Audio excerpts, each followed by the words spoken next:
if you want to know what it takes to become involved in as a sports leader, as a sports expert, get involved in residencies, not get involved in residencies, maybe a fellowship is for you, or maybe neither one of those pathways is for you, and you want to learn how to get involved in sports PT in those two different pathways, this episode is for you.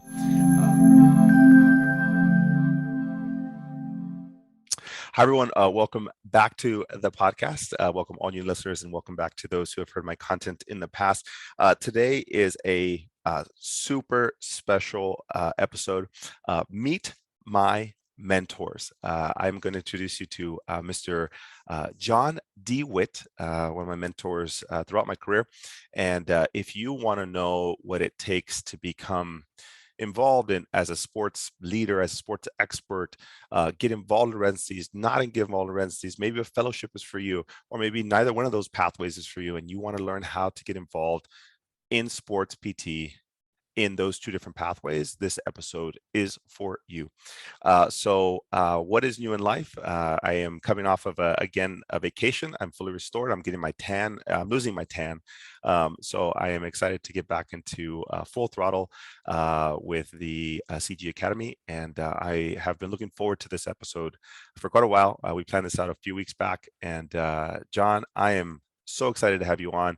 I want to give people context to who you are and what you've done. But I want to open up with how I met you was in Nashville, Tennessee. I don't know if you remember this. And the day that I either did an interview, was my first weekend there. I had barely moved there. And you asked, "Hey, Chris, you interested in going to a baseball game?" I was like, "Oh, that sounds great. Let's do it." And you're like, "Hey, we're just going to ride bikes from my house to the stadium." I was like, "Oh, that sounds great." So we had a couple drinks, and it rained and poured that night. Oh yeah. And I remember, I think your phone got messed up, or mine did, and I was like, "Welcome to Ohio, man." In the rain, literally. That was my introduction. I think you messed up my phone, or you messed up your phone, and I was like, "This is a place where I want to be. This is it. This is it." Actually, Welcome, man. wait, no. Wait, I have to share the other story that the day I got in for my interview, this is the Mhm. second part. I don't know if you remember this. You and Chris Uh, McKenzie took me out to a Raisin bar, Head. Raisin Head, Yeah. and the next thing I know, we go in and have dinner, and I come back out, and they steal my my suit out of your car, or yeah, I think it was out of your car. Well, and I think you had to get your doc kit. I remember taking you to the CVS pharmacy I think they and okay. buying. So Yeah. yeah, listeners.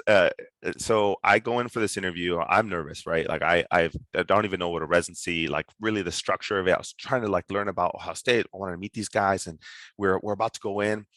I literally brought a travel like carry on pack, and I come in with my suit and everything else. And I only took my suit because I think I was only gonna be there for one day, and I had one change of clothes, and they literally stole it out of my bag or out of the car. So all my We didn't toiletries do as it. well. Yeah, I think Me and Chris behind it you McKenzie guys did. did. So, but they stole my all my interview stuff out of it, like my toiletries, everything. So, and I forgot. I don't think I had my contacts. So think about this, guys. So, listeners, if you think that you need to be like super prepared for an interview, try it without like your suit or anything else that you plan to go there with. And that was my, so between the getting there with the rain and messing up the phone, plus stealing my stuff, it was definitely a welcome to Ohio. But it was actually, I imagine now being an employer on the backside, you get a glimpse into what that person can kind of handle, and like how they handled that. And I'm sure it was a good learning lesson, nonetheless, for me. I'm not sure for you, but I don't know if you remember that night. Yeah, that definitely made me more nervous. That's an exercise in resiliency. So it was helpful for us to understand you better that way. For sure. I think you guys literally planned it just to test me. I want my suit back. All right. DeWitt, talk to us about, first tell me about who you are and what do you do right now? Give me just your bio. You have a ton of stuff behind you, and yeah, just give me more about yourself. Sure. So first of all, thanks for letting me be a part of this. I'm excited to see your face and stuff too. It's good to reconnect. But I will say that my position here at Ohio State is the Associate Director of Education and Professional. And so what does that mean? I'll tell you here in a second. But I've been a PT for about 20 years. I was an athletic trainer before I went into PT school. And so I went through my undergrad in athletic training, worked in the NFL for a couple of years, and then went back to grad school for physical therapy, worked for a small regional medical center for about 4 years before I transitioned over, followed my director, Tom Caldwell, over to Ohio State. So in that time, I've changed positions a couple different times, but always with the oversight of education and professional development. And so as we've grown, my position has grown as well. And so I always like to think that my position oversees three main buckets at the Wexner Medical Center. One is entry-level education. So I help to oversee our entry-level education, our students, PTOT, speech, audiology, our rehab students, and we have team leads and site coordinators that help with that. But we have over about 650 rehab specialists in the OSU Wexner Medical Center. So it's large. And so I help to oversee that and have some team leads that help in that in vein. And then I oversee 13 residencies and fellowships in PT or OT, and we're developing a couple more. That's a large majority of my time. We have program directors within each one of those, but I oversee that. And then I oversee education, professional development of the 650 staff members. And so we look to how we can develop or bring in content to improve the outcomes of our patients. We look for different avenues of education development. And so initially starting, it was really focused on clinical practice, and it still is.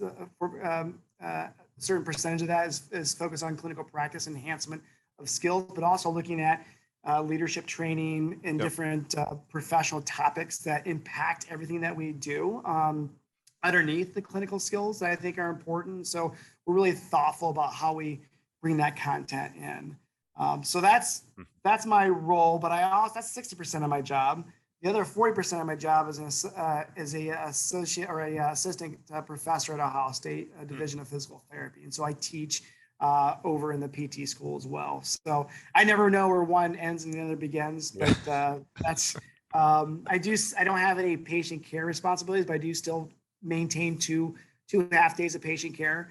Because it's important to me. I will say that it squeezes into a lot of my admin time that I need to be doing for other projects that I'm actually being paid to do. But without that, I lose a piece of me, and I cannot disassociate myself from patient care, and I don't know if I ever will. But it's something that's just a part of who I am. Yeah, absolutely. And so you do 40% admin, 40% teaching, 60% like leadership, administrative, those type of things. And you only have 2 hours a week of patient care, you said? I do 6 hours total of patient care a 6 week, hours. so two and a half days. Yeah. I understand that. It's any clinician, it's a part of your heart. It's hard to say no. I will tell you that. I will tell you though that it's important for me as an educator to see patients. Yeah. Because it helps me to stay current on clinical application of the science. Yep. It helps me I pull those patients into the classroom. Yep. So I'm fortunate to that, and being a teacher helps me, I think, be a better clinician, and being ask questions of residents and fellows and students helps me to better understand the content, that the science behind what it is I'm doing. Yeah. And the interaction with the patients is massive. Yeah. I mean, there's something about it. So that's your current position. That's your responsibilities. What I know you as is more so earlier on. I think I was the maybe third or fourth resident group cohort coming through. I can't remember. I remember it was Niller, George. I think I was the third or fourth, one of the two. Yeah, I think you're the fourth one. Fourth one. Okay.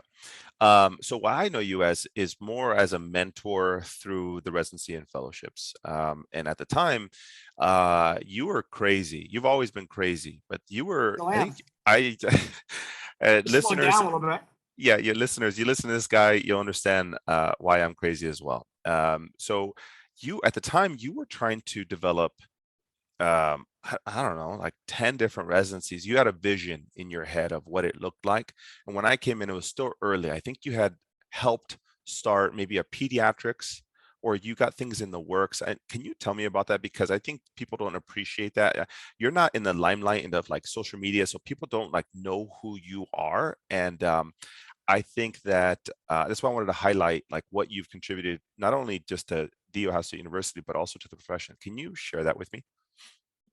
Sure. I mean, when I think really think about my values and how I interface with my profession, which is similar to how I interface with my family and how I interface with my community. And so for me, my main priority as a provider, as a physical therapist, is really to enhance the outcomes of patients in my community. Right. And so that doesn't it can't just be advancement in sports PT. It has to be Yeah. advancement of all of rehab Right. as a part of this healthcare community to lift everyone up. And so I think more about that as I oversee our OT fellowships too. As it's important that we think about ourselves in this healthcare community. And I think in healthcare landscape today, rehab residencies and fellowships are novel. Institutions weren't necessarily built to house them as they Yeah. are medical residencies and fellowships. So being creative and innovative, but also committed to the vision of enhancing um, the holistic view of healthcare, which includes medicine and pharmacy and social work and rehab. It's important to think about how we can grow within rehab and how we can grow as part of that healthcare community. In order to do that, we have to support multiple specialty areas of practice for physical therapy and for OT and for Yep. speech and others. And so I don't think of myself just as a physical therapist. I think of myself as a healthcare warrior that's trained to enhance the lives of the people that we serve. And I just happen to love and passion and of rehab and particularly physical therapy.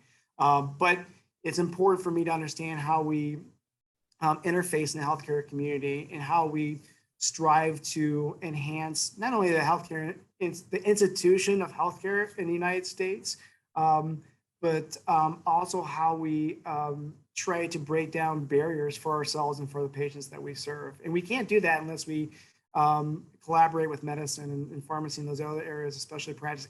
And we can't do it if we don't collaborate with other special areas of physical therapy. I say we do a really good job of referring out to other healthcare providers, but we don't do a very good job of referring to specialists within our own Yep. profession.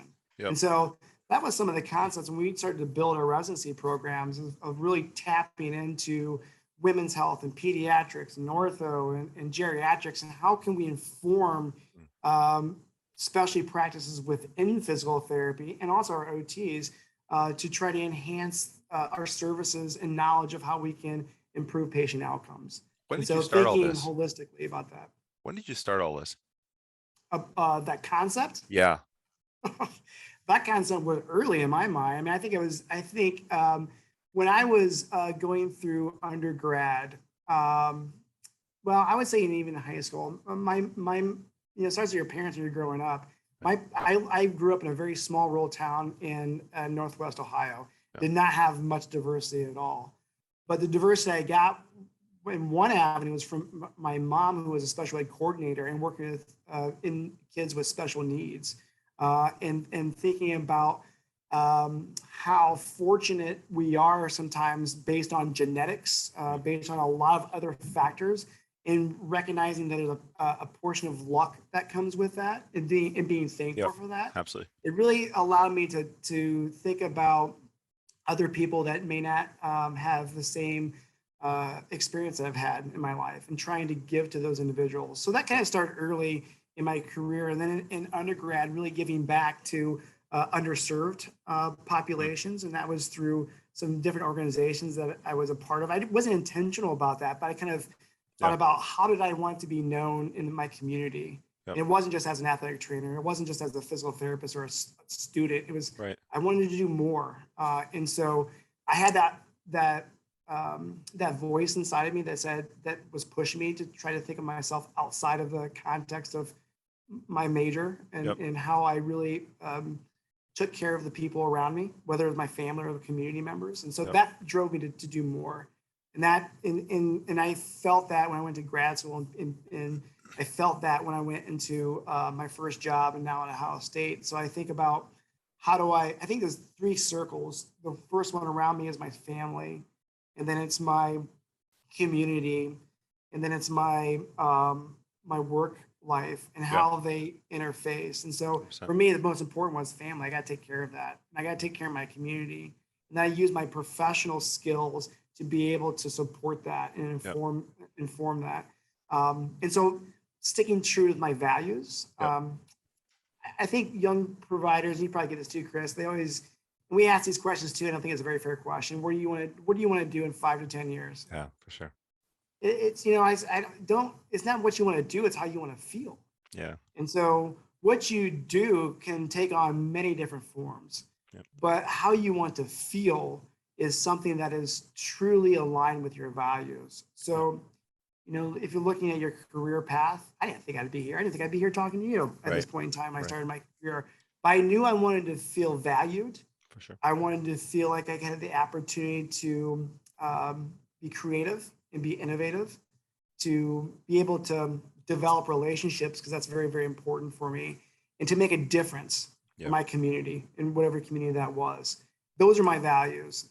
Yeah. And if I can do that in a number of different ways, I plus the universe just For happened sure. to choose this path for me. Fair. And so when I look back on it, I was like, oh yeah, I can kind of see that path. But there's a lot of twists and turns. For sure. And I think sometimes you get so focused on trying to visualize the path in front of you, Right. you forget about the present. And it's important just to recognize where you're at and allow that journey to evolve, because it happens for all of us. Nobody knows where they're going to be. Yeah. But you should know how you want to feel. Yeah, 100%. And for those listeners who've heard, the last two episodes have been very deep, and it goes to what DeWitt's saying here. And if you can understand, if that didn't just give you some goosebumps, I don't know what will. Professionally, I think we're all trying to seek that, right? Like that sense of fulfillment and being valued. And unfortunately, as a student, I have a ton of different listeners. We have students, new grads, experienced people. So the student makes sense, right? Like, but they just can't visualize that yet because they're so ingrained in the educational world and didactic. They're like, I don't care. I just want to be able to learn how to apply this, right? They haven't been able to even see the route. They just know didactically, this is what I need to be able to do to get my degree, or sorry, to get my degree, but also my licensure. And then they just see through different mediums, different platforms, what the journey can be. So they aspire to see to be what they see online, right? And maybe through friends or whatever it is they learn. But then now the new grad is like, maybe they want one route, and we'll talk about this in a little bit, but maybe they want residency, maybe they didn't go residency, and maybe they don't feel a certain way, like they're not enjoying it, they're not feeling valued in the community, in their profession. And so now they have to seek it somewhere else. And so maybe somebody's experienced and they're so far along, they're like, there's no hope for me. But the difference is, I think that what you're saying is sometimes the twists and turns can happen, but ultimately, like, we're all seeking that, like 5, 10, 20 years in, it doesn't matter, the route's going to be different, but the way you feel about your profession, that's got to be there. And if you don't feel that way, you got to change that. And for some people, coming to you, like, you wanted to create something different, you wanted to create something, you wanted to make an impact somehow in your community and your community of your profession as well. And I think you've had a massive impact. And for you, you just know you wanted to do that, right? And for me, I want to be able to provide a different route for people who want to be in sports PT. I want to change the profession. I want to give an opportunity, a different path, a roadmap for people who maybe don't know what that looks like in a very practical sense. So I appreciate that. And for you, you wanted to start a sports residency or just a residency in general? Because I don't know, did you start ortho or sports first? Sports was the first one. I knew that, I mean, education was something that I've always gravitated to. I come from a long line of educators in my family, and, Yep. and I was fortunate to be able to start teaching my first job. And I will say too, a lot of the opportunities I've had are not because of knowledge content or Right. skill, Right. specific to the content. Yep. It was because I developed a relationship 1000%. with someone that just kind of cultivated. Right. And so that's kind of like the luck piece. Like So the first time I started teaching, I was an assistant athletic trainer. My first job, I worked as a PT, but half the time, and they contracted me out to a local Division III university. And it just so happens I was athletic trainer for the volleyball team. The head coach for the volleyball team was the chair of the physical education department. And so late nights driving through rural Ohio to different teams, to be able to develop a relationship with her. And she had to understand who I was. And then it gave her, for some reason, she's like, saw something in me that said, do you ever want to teach? I'm like, absolutely. And I don't know if she would offer that if I had a different relationship with her. But that opened the door. And so, and I jumped in the door and I said, I don't care what it is. I'm going to teach. Put me in. And so that started off teaching exercise science of phys ed majors. And then the biology department needed somebody to teach cat dissections and anatomy. Let's do it. All right. Never taught cat dissections.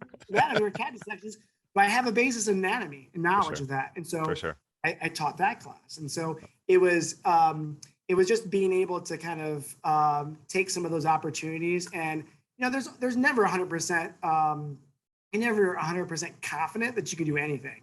Right. And so there was some angst there, but I knew that I was willing, if someone was willing to give me a shot, that I wanted to try it. But I do think, Chris, to go back to your point, you talk about the relationship with the profession. For me, I always look at the profession as a marriage, right? And you have ups and downs and things you have to work on. You have to work on it. You're married, I'm married, both have 3 kids. I mean, it's a good exercise in self-awareness and self-management. But I will say that for me, I've always had this love affair with the profession of physical therapy. And I know that people don't always have that same relationship with the profession. And so that, I don't know why. I don't know why that is. And I wanted to give people the opportunity to enjoy and the satisfaction and the joyfulness of what I think it means to be a physical therapist. And 100%. People didn't have that. And so that was one of the reasons why I wanted to do the residency. The residency was an idea at Ohio State at the time. But when I came in, I was like, I love this idea. We're going to run with it and we're going to blow this thing up. Not really knowing, I would never thought we was, increase into 13, 14 different programs now. That's crazy. But over time, it's like, this is so meaningful to who I am and what I want to see out of the growth and develop of young providers, but also the growth and develop of myself. So I wanted to give that opportunity for young individuals to be able to have that relationship with the profession. And what I've come to realize is that it takes longer than 1 to 2 year residency or 1 to 2 year fellowship to do that. It takes a little bit longer. It's like your career and your marriage. It takes more than 1 to 2 years to kind of figure out who you are in this relationship. For sure. So when you start this first 8 years, I think, I don't know why 8, maybe 10, I call it professional puberty. Yeah. You're not really don't really know what your identity is as a physical therapist. You really don't know what you're good at, what you're not good at. There's a lot of questions. You're a little uneasy. You feel like you kind of feel like the ugly duckling in the first couple of years, and that's normal. You should feel that way. Yeah. And that's not just for PT. It's with all careers that we go into. Anytime there's something new, it's just a little uneasiness. And so I wanted something that could, to be able to guide young providers through that a little bit. Right. And then at the end, they say, well, now what do I do? Well, now you got 30 years of practice in front of you. So it's growth. You're not there yet. Right. And so I think we've learned that early on. You probably felt that way too, coming out of residency. It's like, I'm done. I checked it off. Sure. Let's go. All right. Well, it's like the first 2 miles of a marathon. You still have 24 miles to go. Right. I gave you, we've ran with you. Now we're going to be on the sideline cheering you on, but we're going to be here for you. Yeah. And so that's what my mentors have done for me. Yep. And that's what I'm trying to do for my mentees. And I'm really trying to think about how I look at my mentorship going, from more experienced clinicians to clinicians that don't have much experience, helping inform me all around. There was 100%. Something on social media that said, if you don't have a mentor that's 30 years old, you're not doing something right. And as of almost 50-year-old, that's meaningful. We think about those mentors or somebody that's a little bit older, or those experts that have a briefcase that live 50 miles away from you, but there's experts all around you. 100%. Tap into them. 100%. And I appreciate that. And I think the biggest thing, you taught me, and I'm going to do a whole podcast on it, but the rules of like four, I don't know, maybe it's changed for you, but like where you are in your professional, I like the professional puberty model. I'm going to use that. Yeah. But the rules of four and how you get through that. And I think I am officially this year 14 years out of practice. And from the day that I met you 14 years ago. And, I've learned a lot, and I'm nowhere near where I can be. And I still get cases that come in that you're like, I remember being at the Ohio State University and getting cases from people driving from miles or flying in or whatever it was. I remember somebody flew in from like, I don't know, East Coast. They had like 9 hip surgeries and they were coming in for like a revision. I remember this case. And I remember thinking, what am I going to do for this guy? Like you were treating him. I was like, what am I going to do? What would I do differently? And I still get those cases. We get people who fly in and they're like, I need a solution. I need like magic to happen. I'm like, I've never seen a case like this. And I can't tell you if there's going to be ever a case like this. And those to me are the most fun because it just continues to challenge me. Even the post-op ACL, like those are still like, you can still mess them up. Like you still like have a protocol, you have your progressions, but they're like, it's an art, and you're never really like the best painter yet. You're just finessing it all the time. So I really appreciate that. And that has been my viewpoint, that I think that people get stuck in their ways and they think that they're good, right? They think that they are settled in and they have finally made it to year 10, right? They're like supposed to receive a certificate and they're going to be great. No, you're still in it to win it. And I really think that people think differently about where they can be and where they should be. And I think you're right. I think that you never stop learning. It is a marriage, and marriage is never like 100% complete. It's like momentary, and then it's like life happens and it kicks you a little bit, but you have bumpers left and right. So I appreciate that. So I wanted to ask about these residency and fellowships. So we know why you started them. You've gone from one residency to like 13 different programs now. Mhm. Can you Yep. give me a list of the general programs you have? So you've got the sports residency. Yeah, that's like asking me to list all the names of my kids if I had Yeah. 13 of What's them. your But kids' names? Right. Yeah. Yeah. yeah, So so generally peds. Okay, go ahead. yeah, I go in order. It's sports, ortho, geriatrics, pediatrics.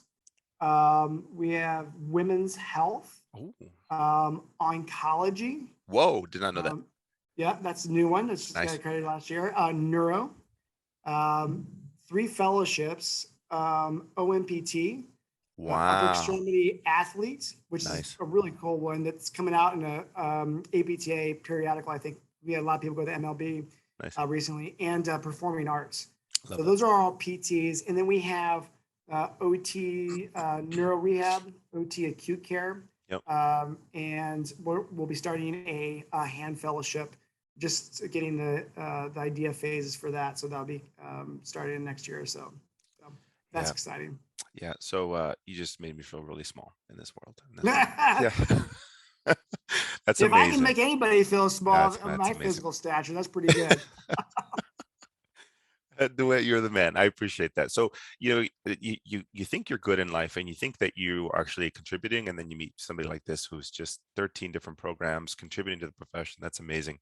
So, for the listeners out there, what I've learned is after talking to a lot of the listeners, students, new grads, and experienced clinicians, there's 2 different tracks of people that want to gain information from my content.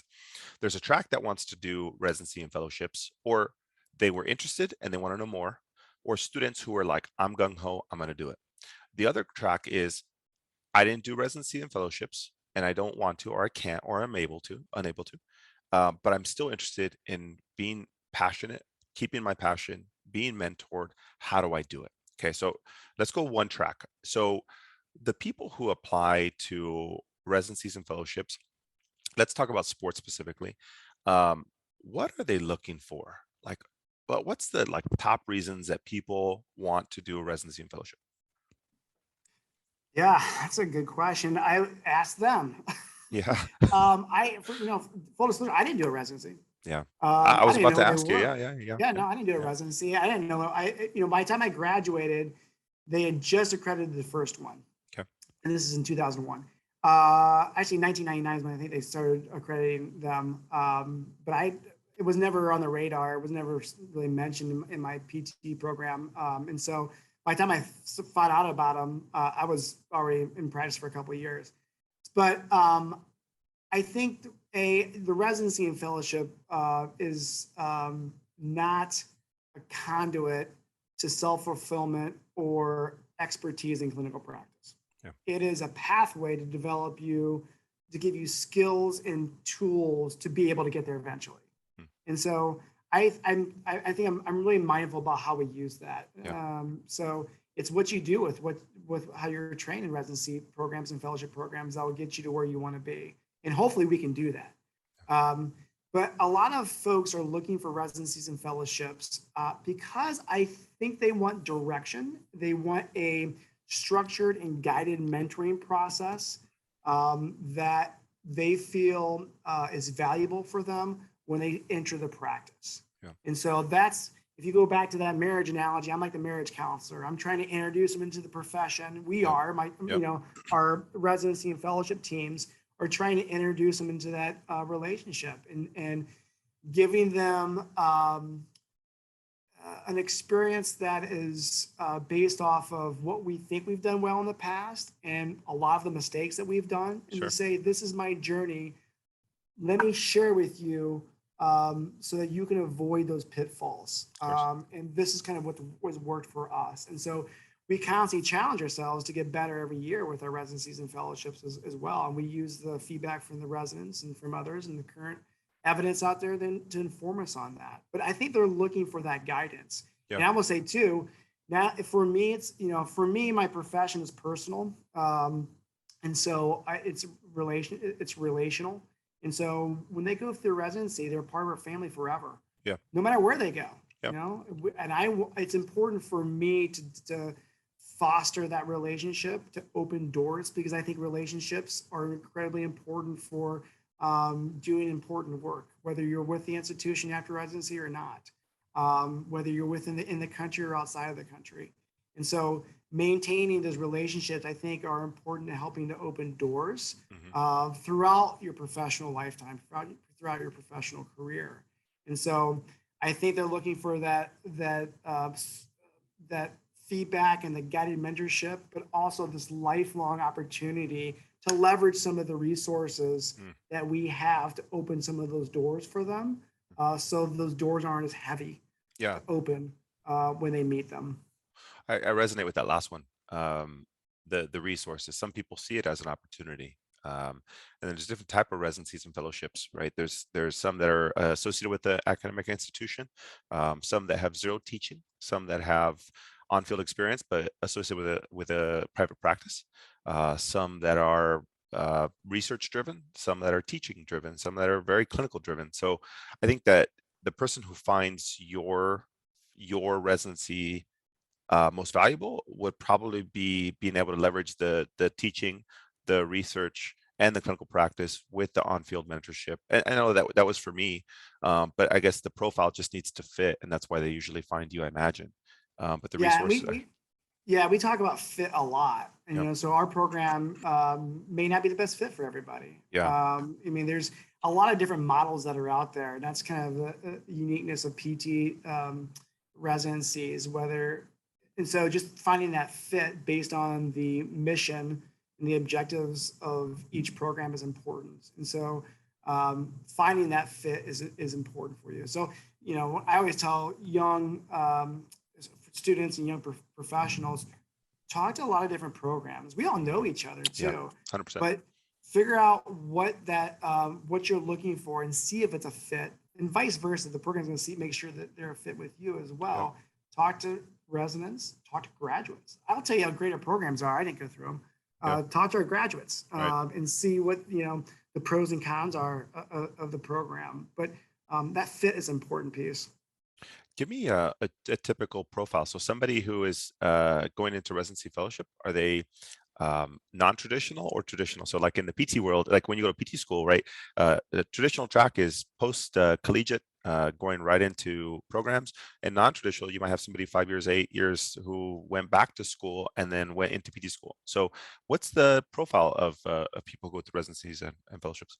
A majority of our residencies and fellows are that traditional applicants. So they're for residencies, they're either new grad coming out of PT Hmm. school, maybe 1 or 2 years of experience, but I say majority of them are new grads. Nice. And fellowships the same way, going through a residency or newly board certified, Okay. which is alternate route into the fellowships.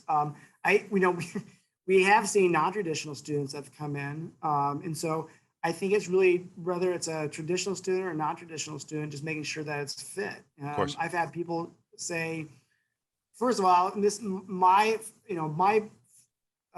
philosophy is you should offer residency training for new grads automatically Yeah. to get them in. There's some Yes. programs that want a couple of years of experience. I'm not sure if that's too prevalent anymore, but Yep. for me, it's like, why would you want why allow practice with a patient without a residency if you think it's Yeah. that important? Put them Yep. in a residency and then develop them.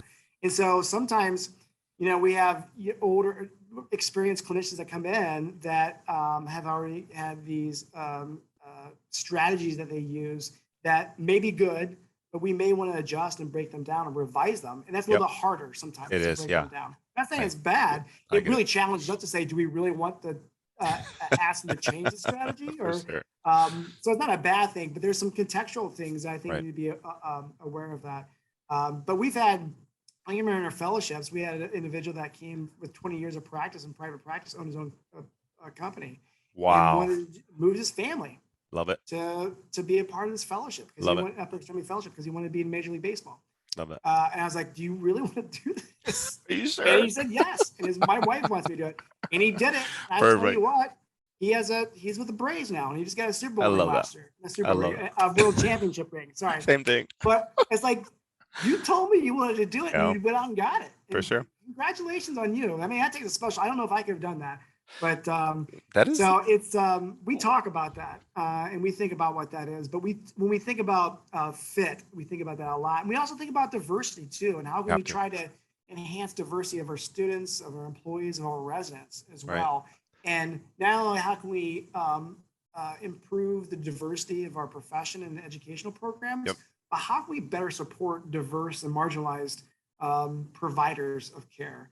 And so I think we've seen a lot more awareness and of diversity, but we still need to do a better job. I think I'm saying this as a profession of saying what skills and support can we give those diverse applicants and providers that are not here right now or that need Sure. to be improved. So we need to continue to push that. It's a different topic, but it's something that's super important. Yeah, I think that, and there are some listeners who've reached out to me personally that they have a family. They are 1 to 5, 10 years in, and they've thought about it. And I had somebody personally reach out to me and say, it's been in the back of their head for years. And I think sometimes I'm guilty of this. My wife is probably listening to this right now, Stephanie. That sometimes the spouse or the significant other will be the one to push because they're tired of hearing it. They're like, let's just do it. Like, let's just do it. Like, I think all of us can resonate with something like that. Maybe your partner has something they're really passionate about. They want to go get their MBA. They want to go whatever it is. And sometimes they're the last part. They're like, just do it. I'm tired of it. Let's do it. And so I totally get that. And sometimes it takes that extra push to be able to do that. So for somebody to do that, more respect to you. I think that's very admirable, but it's got to be the right fit. I totally understand what you're saying, that they have to be adaptable and coachable. And if you're not one of those two, it's going to be really hard for you to benefit because otherwise you're coming in with your thoughts. Like we're going to butt heads. I imagine you have a framework that you want to provide people with a little bit of their opportunity to insert their own pizzazz and their flair on how to treat. But ultimately, they have to be willing to like learn your system as well. Mhm. Yeah, absolutely. That self-awareness is key and willingness to change. And that's not just for the participants, that's for us too. 100%. And so as educators of post-professional education, residencies and fellowships need to recognize that they need to see those values in themselves, those skills in themselves.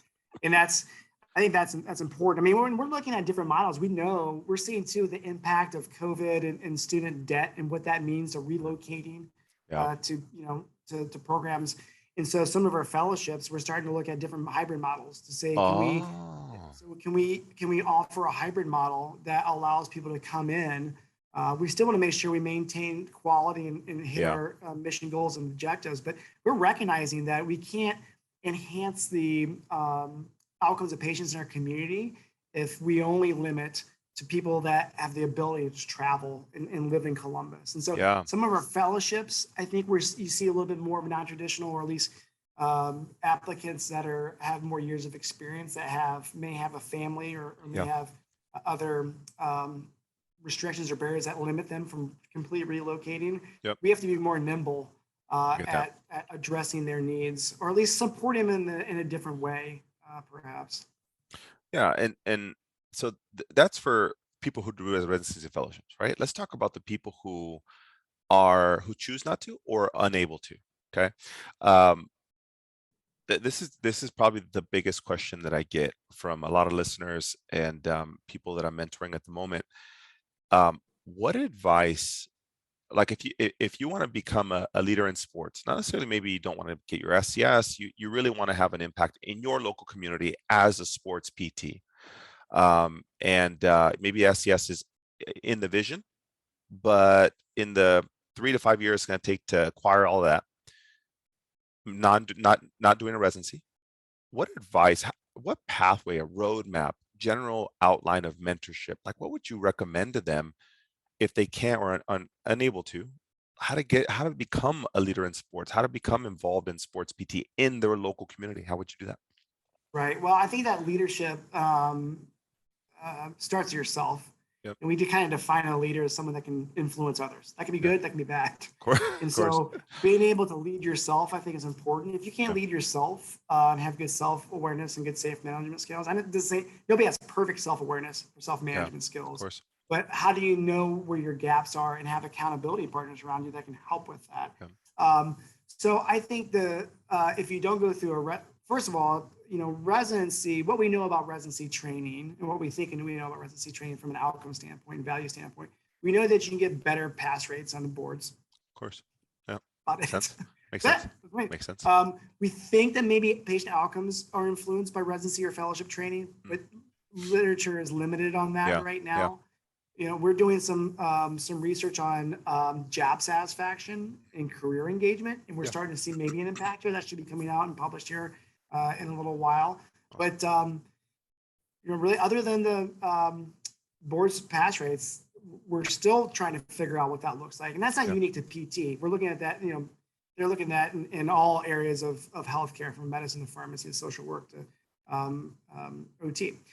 So I think that going through a non-residency route, which is the route that I did, being able to find the fit with your employer, that first job that you have. And so it's important to be able to push through the smoke screen sometimes of the bells and whistles that you may see, and really think about, how do my values align with the values of that company? 100%. And get as much information as you possibly can for that. And there's always a guess at the end of the day of whether that's the right fit. There's nobody's ever 100% sure. You're going to have questions, what ifs, before you make that decision. But then in the end, you're just trying to get all the information in front of you and saying, does this position match my values with where I'm at right now? Yeah. And if the answer is yes, then go for it and figure out how you can take that lifelong learning mentality and the resources of that work or that institution, and grow with it, and continuously ask yourself, what can I do to help inform who I am, to ensure that I stay true to my values? And like I said, I always think, I want to leave wherever I'm at, whoever it is or whatever place it is, in a better place than when I was there. And so I try to do that with my patient care in a day-to-day standpoint. It may seem a little idealistic, but it helps to push me to try to do more for the people around me, whether my 100%. patients or my coworkers or my family members. And so that's what drives me. And I'll never get there. Yeah, of course. But the pursuit is what satisfies me. Right. And so that pursuit of growth and development is exciting for me. And that's why I looked for when I took my first position. When I took my first position, Like I said, you're never 100% sure. But I took all the information in. I said, stop thinking with Right. this. You know, you get 86 billion neurons in there that'll mess Right. with you. Think with your heart. Right. That's where your values live. And so if you stay true to those values, I think that you'll ensure that you are doing it for the right reasons, and you'll match yourself in a better and more intentional way.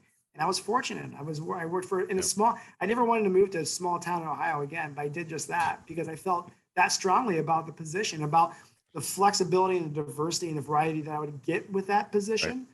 Worked both as a PT and AT. That was important for me. It wasn't a big city. Yeah. It was back in my home state. That was Right. important to me, be close to my family. And the people I met there, I mean, we all kind of came in together. And I think in that small regional medical center, we had more board certified PTs after about 3 to 4 That's amazing. years when I got first board certified than almost anywhere in the state of Ohio. Right. Right. It's because of the vision that we had for each other and the type of people that were looking and that were hungry for growth and development. Yep. And were excited for that change. And so that, I mean, I stayed there for 4 years for a reason, because I felt empowered Yeah. by the fit that I had at that time.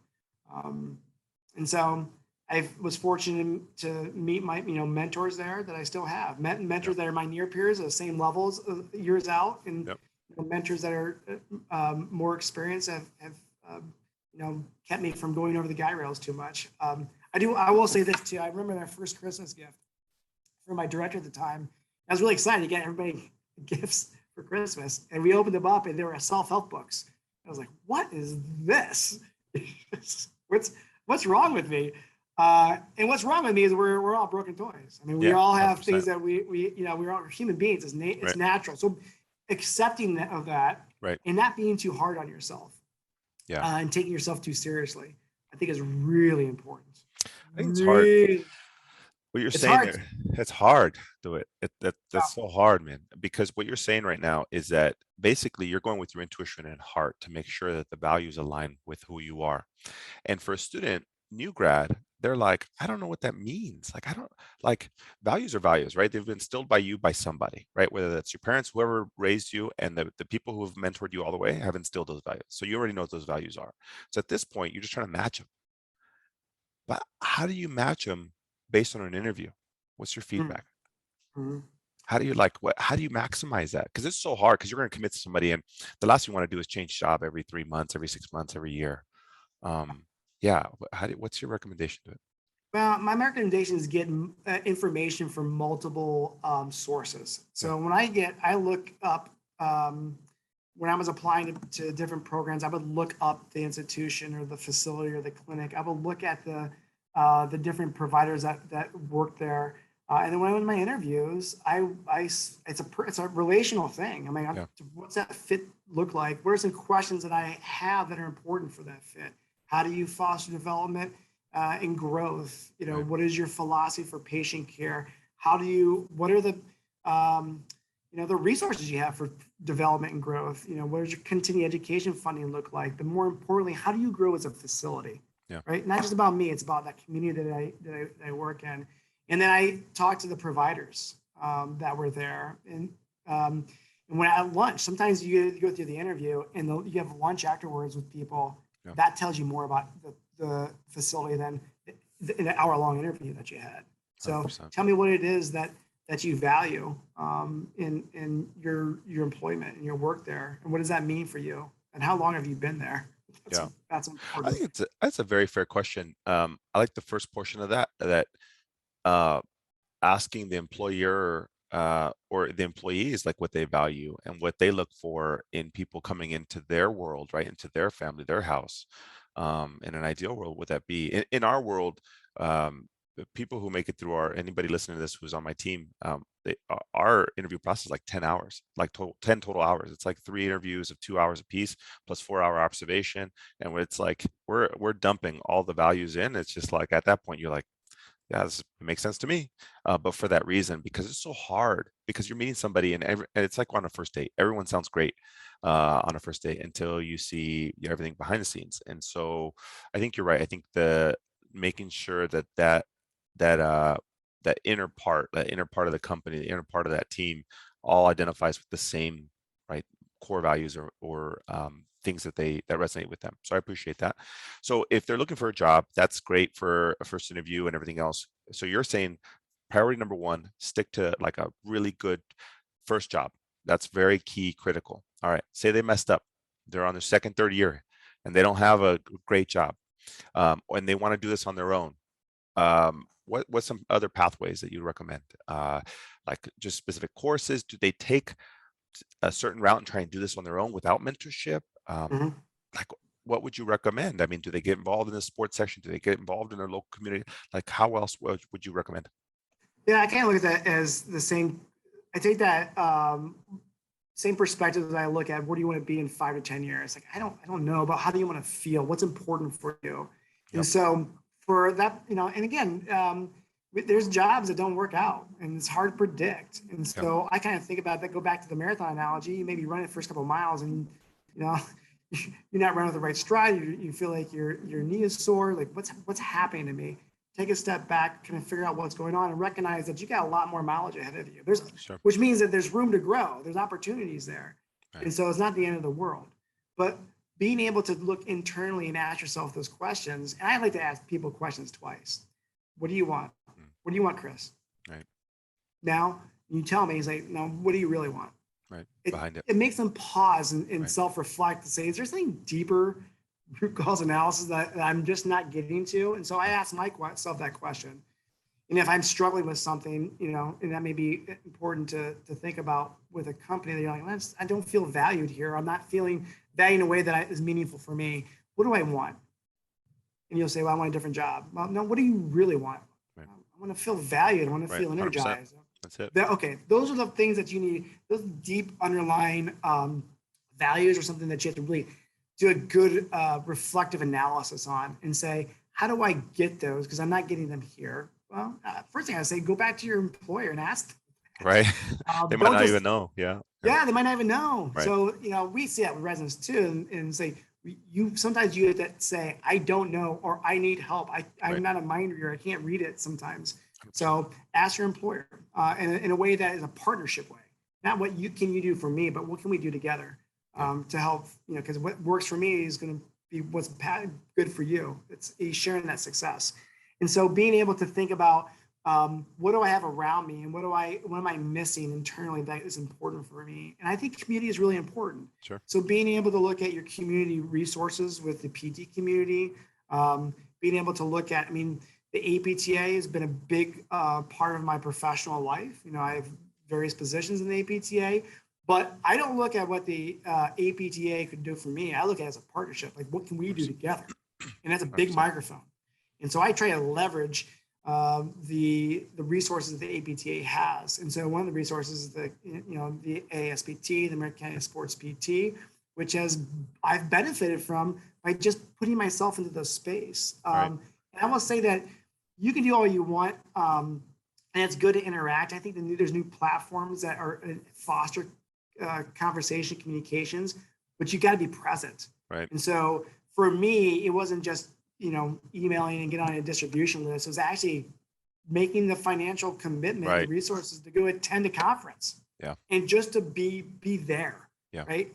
And I was able to. I will say this about the PT profession: they're very collaborative. Yeah. We are by nature very open and empathetic and compassionate provider of care, profession, Right. healthcare profession. And so it may seem like there's people that are busy, but they want to help you. Of course. They want to help you. It's our And personality. it wasn't, you got to open yourself up to that and feel this strength and vulnerability, but to be able to say, hey, introduce yourself. And there's just do it, because they were where you were right. many years ago. Right. I guarantee you they were. Right. And so there was a TED talk that I was listening to, and it's just about networking. And I can't remember who it was, but they said, be the 51%.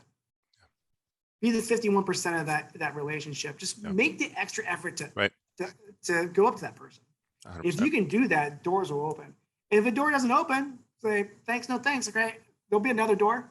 Just keep going after it. But keep yourself open to that and be present. And I would say that I got a lot out of going to some of those conferences and just meeting people, not only meeting people that I felt were important for my professional career or I looked up to, Right. but getting more involved by talking to people that were behind the scenes of those 100%. associations. So I was talking to people that at the registration desk Yeah. and Oh, offered to volunteer yep. my time I to get be that. with them. Yep. A, because that's important value for me, and 100%. B, it let me get to know them. They invited me to dinner where the executive committee was at. Right. And all of a sudden I'm talking to executive committee members. And so that I would say there's always an opportunity for a door to open up, even if it doesn't look like it's possible. Yeah. And think about the relationships you have with people to help foster that. I respect that. I think that the day I met you and Matt Briggs, I flew out to Nashville. I didn't have much money. I didn't have much money. I just graduated PT, or I'm about to graduate PT school. I'm in debt. I had discontinued or declined the opportunity to continue with my PhD program. So all that funding had been gone. I was like, where am I going to get this money? I remember I had to fly out there and I had to use the last of my budget, and it was a risk. But it was at the time there was only 5 residencies when we were applying, and I was like, I got to make myself known. Like I just need to meet these guys in person in order for me to make that last little effort, you know. So I really appreciate that. You kind of have to be vulnerable, and even at different stages. I don't care how many years you've been practicing. I'm doing the same thing. I'm trying to network. I'm trying to meet more people. It just doesn't stop. So I get that, and I'm actually excited to see you in San Diego at the CSM. So I haven't been back to one in a long time, and I'm looking forward. You know, life hits you, man. I started our company, and we've added kids and all this other stuff, and we're trying to maintain balance of all those circles. And so I'm excited to get back into the professional side as well. So And I'm uh, proud of what you're doing, Chris. I really appreciate that. no, thank you, brother. Thank you. I appreciate that. So, you know, my last two questions I have for you is, what do you look for candidates? Because you are responsible for employment as well, not just residency, fulfilling seats for residency. But this is almost the one and the same.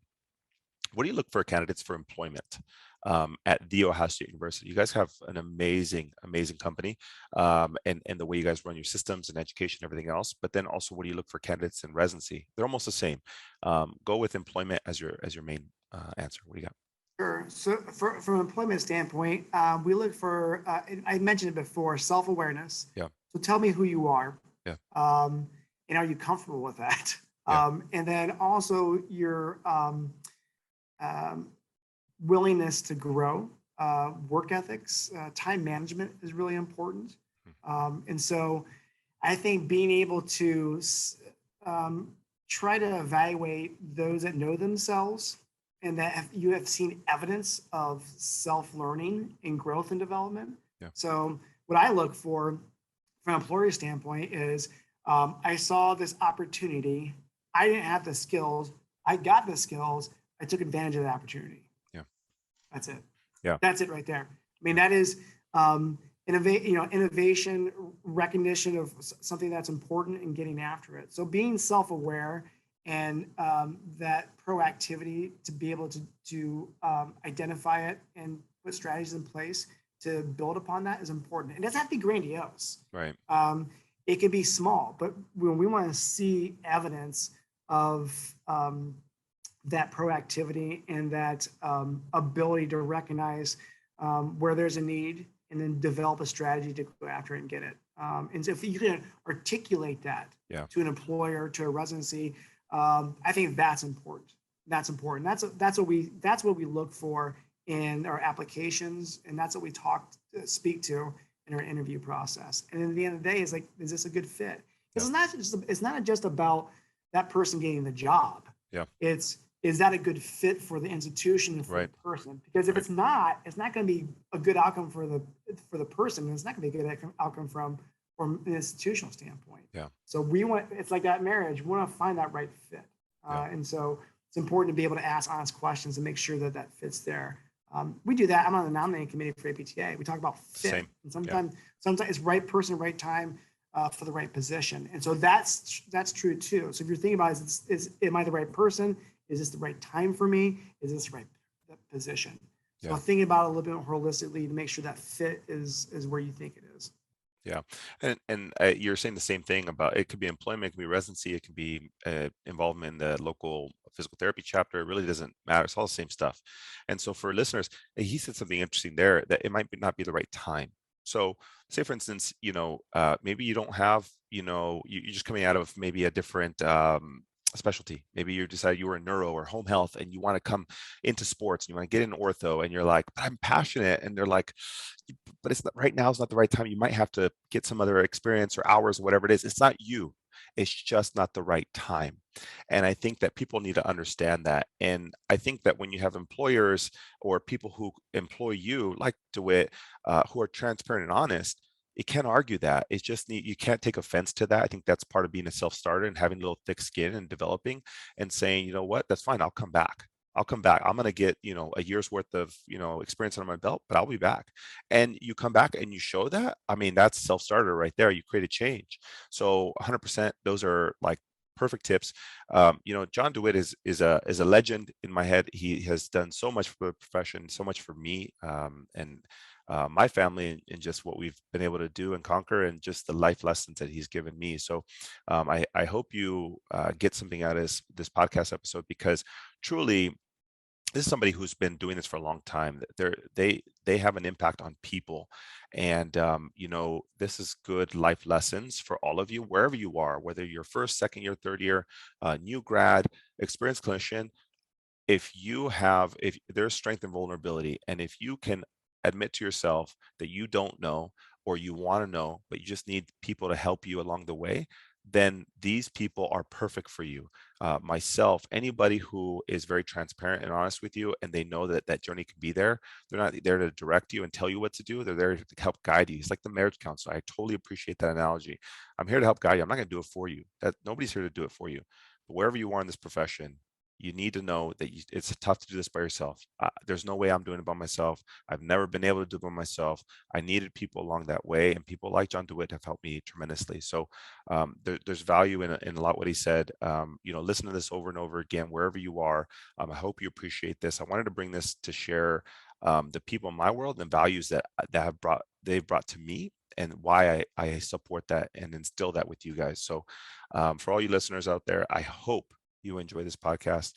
John, we really appreciate your time. I know your time is super valuable, and I'm sure I'm taking you away from something, man. I just want to say thank you. Thanks, Chris. I appreciate it, man. I love you. Yeah, thanks, guys. We'll see you guys on the next episode.